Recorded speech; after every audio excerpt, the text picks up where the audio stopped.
Okay, serious question for developers that don't believe in solid principles or design patterns or any principles for that matter. Hear me out.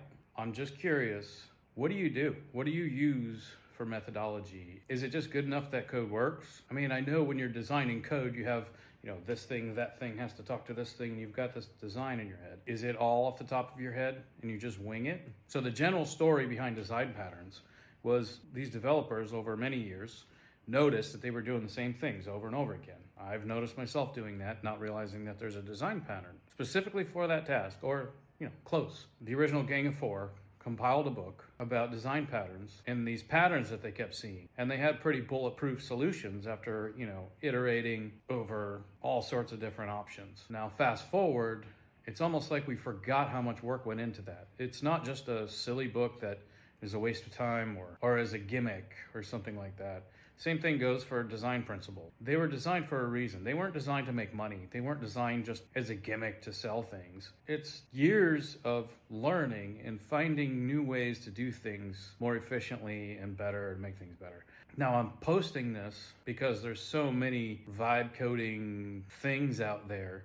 AI is making this discussion more relevant, whether we like it or not. I mean, over the years, there's a pretty clear line between the people that don't believe in these patterns and principles and people that do, and people that use it. We're all over the place, right? Working code makes money. Clean code doesn't make money. Of course. I mean, everybody knows that. Clean code makes plenty of money. If you find one code base that's making a ton of money and it's got crap code, that's fine.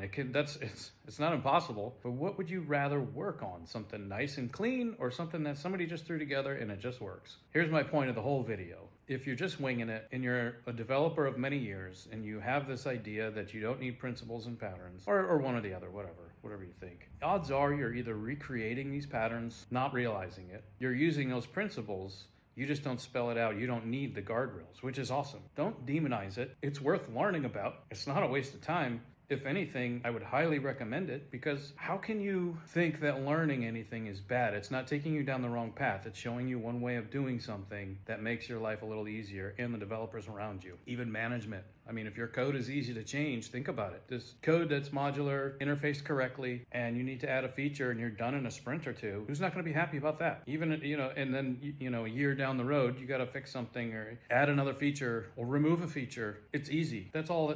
The whole point is that if you can do that by winging it from the hip, awesome. That's amazing. Not everybody can do that. Not everybody has the foresight to do that unless they learn it. And if you don't learn it, then how many years experience do you need to iterate over these same issues over and over again in order to see that clearly? Years.